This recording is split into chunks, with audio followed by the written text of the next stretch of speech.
से पहले ममता बनर्जी ने पलट दिया बंगाल चुनाव का पूरा खेल। दोबारा होगी अब बंगाल में वोटिंग। 77 जगहों पर हुई धांधली, ईवीएम पर लगाए गए टैप। इलेक्शन कमीशन ने कर दिया बड़ा ऐलान, जिसे सुनकर रह गया पूरा बंगाल हैरान।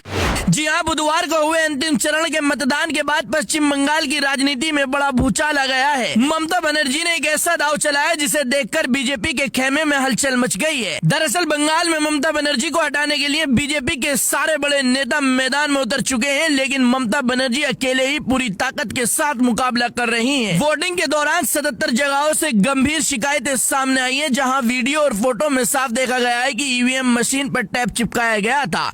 आरोप है कि कई जगहों पर टीएमसी के चुनाव चिन्ह को ढका गया है ताकि वोट डालने वाले लोगों को सही निशान दिखाई नहीं दे। कुछ जगहों पर बीजेपी के उम्मीदवार के निशान पर भी टैप लगाए जाने की बात सामने आई है, लेकिन सबसे बड़ा नुकसान ममता बनर्जी की पार्टी को बताया जा रहा है, क्योंकि ज्यादातर मामलों में टीएमसी के निशान को ही छिपाया गया है। जैसे ही ये मामला सामने आया, ममता बनर्जी ने तुरंत सख्त कदम उठाया और इलेक्शन कमीशन में शिकायत दर्ज कराई। इसके बाद इलेक्शन कमीशन ने तुरंत हाई लेवल की मीटिंग बुलाई और अब लगातार इस पूरे मामले की जांच चल रही है। मीडिया रिपोर्ट्स के मुताबिक करीब 77 जगहों पर दोबारा वोटिंग कराए जाने की संभावना जताई जा रही है। अगर ऐसा होता है तो बंगाल के चुनाव का पूरा समीकरण बदल सकता है। राजनीतिक जानकारों का मानना है कि अगर वोटिंग पूरी तरह निष्पक्ष तरीके से दोबारा होती है तो ममता बनर्जी एक तरफा जीत दर्ज कर सकती हैं। लेकिन अगर ईवीएम से जुड़ी ये गड़बड़ियां सही नहीं हुई तो ये टीएमसी के लिए बड़ा झटका भी साबित हो सकता है। फिलहाल ममता बनर्जी इस मुद्दे को लेकर बेहद आक्रामक अंदाज में नजर आ रही हैं और इस मुद्दे को लगातार उठा रही हैं। अब देखना दिलचस्प रहेगा क्या इलेक्शन कमीशन 77 जगहों पर दोबारा वोटिंग कराती है या फिर मामला यहीं दब जाएगा। अगर दोबारा वोटिंग होती है तो किसका फायदा होगा, टीएमसी या बीजेपी, ये आप कमेंट करके जरूर बताइएगा। बंगाल का मैं आपको अभी से रिजल्ट बता दूं। अभी जो बम्पर वोट पड़े हैं, जो अभी आसाम में और जगह वोट पड़े हैं, वहां पर बीजेपी बुरी तरीके से हार रही है और बंगाल में आदरणीय ममता बनर्जी ऐतिहासिक जीत हासिल करने जा रही हैं। बीजेपी की लड़ाई केवल इतनी है कि वो सम्मानजनक हार लें, बस वो सम्मानजनक हार चाहते हैं बीजेपी के लोग। हालांकि यहां बुलवाओगे, यहीं बोल दूं, भाजपा से ज्यादा झूठ अच्छा कोई नहीं बोल सकता।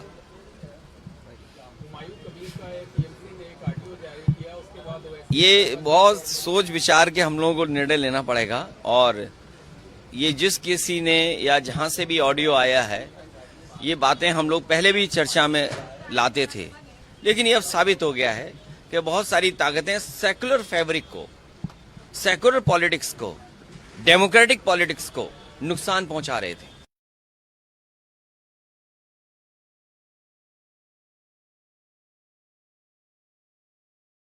अखिलेश यादव का बड़ा ऐलान, अगर 2027 में उत्तर प्रदेश में समाजवादी पार्टी की सरकार बनती है तो हम 300 यूनिट तक बिजली मुफ्त देंगे। जी हां, समाजवादी पार्टी के राष्ट्रीय अध्यक्ष अखिलेश यादव ने उत्तर प्रदेश में आगामी 2027 के विधानसभा चुनाव को लेकर एक बड़ा वादा किया है। उन्होंने कहा कि अगर सन 2027 में उत्तर प्रदेश में समाजवादी पार्टी की सरकार बनती है तो घरेलू बिजली उपभोक्ताओं को हर बिलिंग अवधि में 300 यूनिट तक बिजली मुफ्त दी जाएगी। उत्तर प्रदेश के सभी 75 जिलों के लिए योगी सरकार का स्मार्ट मीटर पर बड़ा फैसला, खत्म हुआ प्रीपेड सिस्टम। उत्तर प्रदेश में करीब 70 लाख प्रीपेड स्मार्ट मीटर उपभोक्ताओं के लिए राहत भरी खबर सामने आई है। योगी आदित्यनाथ सरकार ने बड़ा फैसला लेते हुए प्रीपेड सिस्टम को खत्म कर दिया है। अब सभी स्मार्ट मीटर पोस्टपेड मीटर की तरह काम करेंगे, यानी उपभोक्ताओं को पहले रिचार्ज करने की बाध्यता नहीं रहेगी और वो बिजली उपयोग के बाद बिल का भुगतान कर सकेंगे। जी हाँ, अब नहीं लगाए जाएंगे स्मार्ट मीटर। योगी सरकार का बड़ा फैसला, खत्म हुआ प्रीपेड सिस्टम। सोना प्रति 10 ग्राम कल था 1,73,200, आज हुआ 1,65,270 और लगभग 7,930 रुपए गिरा है। अब सोने के बाद जरा चांदी का हाल देखिए।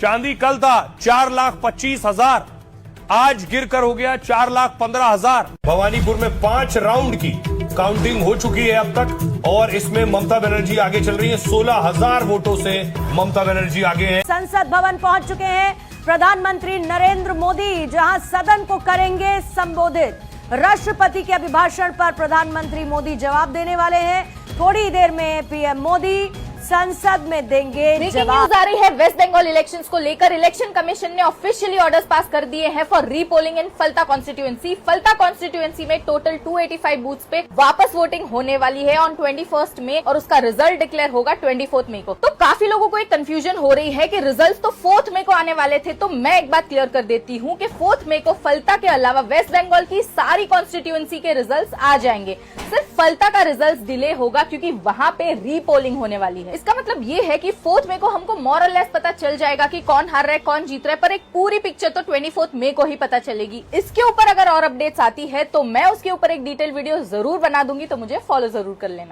तो बड़ी खबर आपको बताएं कि ममता बनर्जी जो काउंटिंग सेंटर से बाहर निकली हैं और उन्होंने क्या कहा है, मेरे बाल खींचे गए हैं, मेरे साथ मारपीट में तब्दील हो रहे हैं। मैं बार बार इसलिए कहती हूँ क्योंकि जब तक थोड़ी देर हम इंतजार करके इस खबर को ब्रेक करें, क्योंकि बंगाल में 172 सीटों पर बीजेपी आगे, 2 सीटों पर कांग्रेस, 112 पर टीएमसी, और अगर यही नतीजे हैं तो बीजेपी की सरकार पश्चिम बंगाल में बन रही है। बीजेपी का सूर्योदय தண்ணி ஒருத்த படிச்சு வரான் விசில் ஒண்ணு அடிச்சு வரான் தடைய வச்சா உடச்சு வரான் தளபதி தப்பு நடந்தா உருமுச்சுனா வெற்றி அடைஞ்சா ஒளிக்குச்சுனா தளபதிக்கே பிறந்த சின்ன விசிலடி பணத்தை சேர்க்கும் இந்த அரசுகளை தேடி சனத்தை காக்கும் ஒரு தலைவர் வரானே காசை வாங்கி ஒன்ன வித்துடாம வாணி ஆசைப்பட்ட தமிழ்நாட்டை தரானே தமிழ் போக்காமட்டே விழி பூக்காதேடா இந்த வெங்கை பின் வாங்காதேடா நான் தன்னந்த நீயாள நம்ம பாரு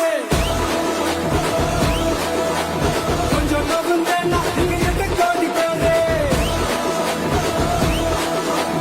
நல்ல போலீஸ் கேட்டு எங்க விசில் சத்தம் கேட்டு நல்ல பங்க போன நீ விசில் கடி ஓட்டே।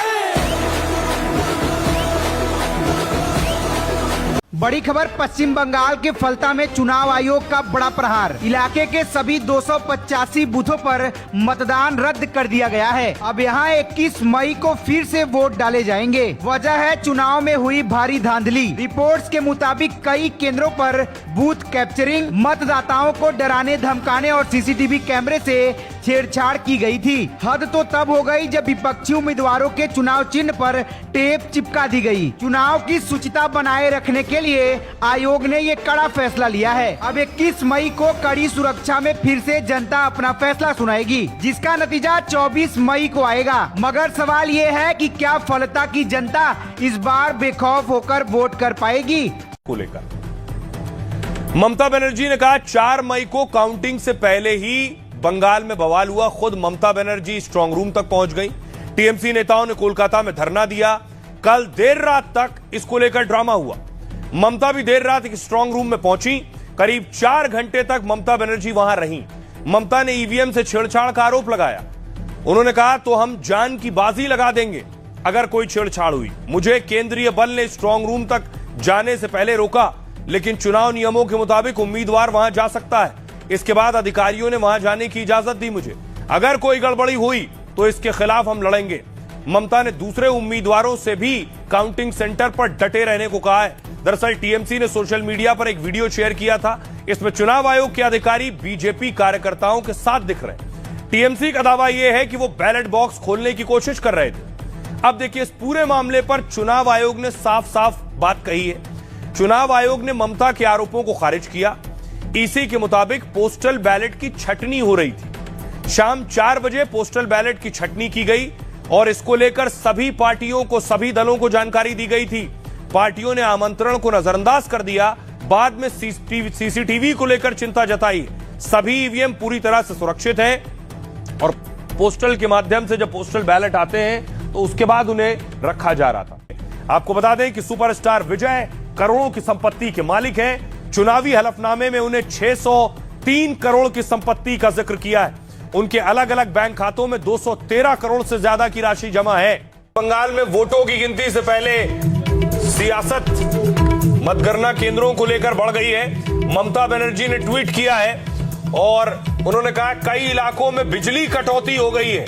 ममता ने कहा चरणबद्ध तरीके से बिजली कटौती की जा रही है। ममता ने कहा कि टीएमसी कार्यकर्ताओं से अपील है कि संदिग्ध स्थिति में घेर ले तुरंत शिकायत दर्ज कराएं और सीसीटीवी फुटेज की मांग करें। ये गड़बड़ियां भाजपा का इशारे पर हो रही हैं। इस्तीफा ना दिया तो पहली चीज पद से बर्खास्तगी हो सकती है, यानी बहुमत खोने या चुनाव हारने पर सीएम इस्तीफा देते हैं। ऐसा ना करना संवैधानिक मशीनरी की विफलता माना जाता है।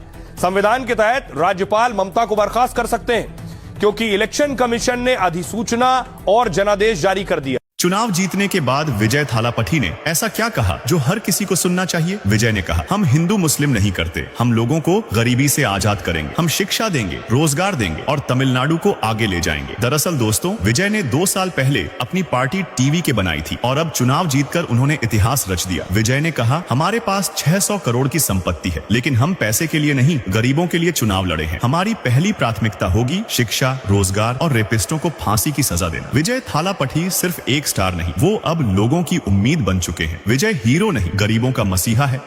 ये बड़ी खबर इस बार पश्चिम बंगाल से आ रही है। बीजेपी ने शतक लगा दिया है। पश्चिम बंगाल में 100 सीट पर बीजेपी आगे हो गई है और ये जो नंबर्स हैं बीजेपी के लिए सबसे अच्छे और खुशी वाले नंबर है। शगुन का 101 भी हो गया है और पहली बार बीजेपी 100 क्रॉस। भाई हमें अपना जालमुली खिलाओ।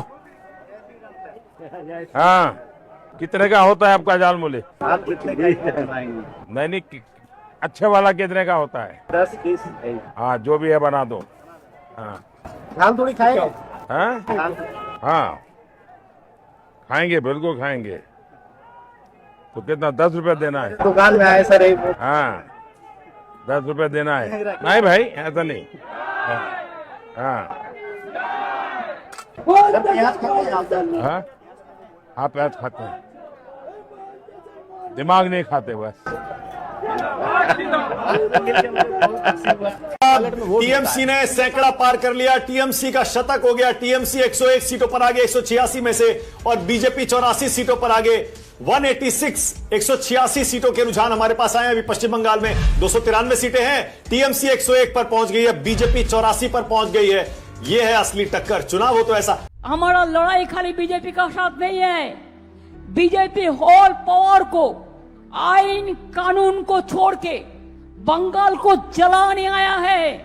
और चुनाव का पहले মনে রাখবেন কি বলছে, इंस्ट्रक्शन दिए बोलছে तृणमूल सबाई के गिरफ्तार करो। अगर तृणमूल का एक अरेस्ट होगा तो आपका भी हाल मालूम होना चाहिए, हजारों अरेस्ट होगा और हमारा हजारों माँ बहन निकालेंगे। आज दमदम एयरपोर्ट में हमारा गाड़ी का पास में भी आया सेंट्रल फोर्स। मैंने बोला क्या चेक करो, चेक करो, हम चाहते हैं तुम हमारा गाड़ी भी चेक करो। अगर तृणमूल का ऑल लीडर को चेक होगा तो प्राइम मिनिस्टर को क्यों नहीं होगा? क्यों सीआरपीएफ का गाड़ी चेक नहीं होगा? क्यों होम मिनिस्टर का गाड़ी चेक नहीं होगा? क्यों बीजेपी का गाड़ी चेक नहीं होगा? खाली तृणमूल को होगा। ऐसा ही इलेक्शन चलेगा? क्या चल रहा है देश में? देश को खतरे में डाल के आप लोगों ने सेंट्रल मिनिस्टर रुपया लेके आते हैं। आपका सेंट्रल फोर्स का गाड़ी में क्या क्या आते हैं मेरे को पता है। If you have the guts, you check my car every day before checking to anybody else. एक मंदिर जो सालों से बंद था, वो मंदिर खोला गया। वो दुर्गा मंदिर, उसका गेट खोला गया। तस्वीरें देख रहे हैं। बीजेपी कार्यकर्ता उस मंदिर तक पहुंचे। उनका आरोप है कि 1 दशक से ज्यादा वक्त तक ये मंदिर बंद था।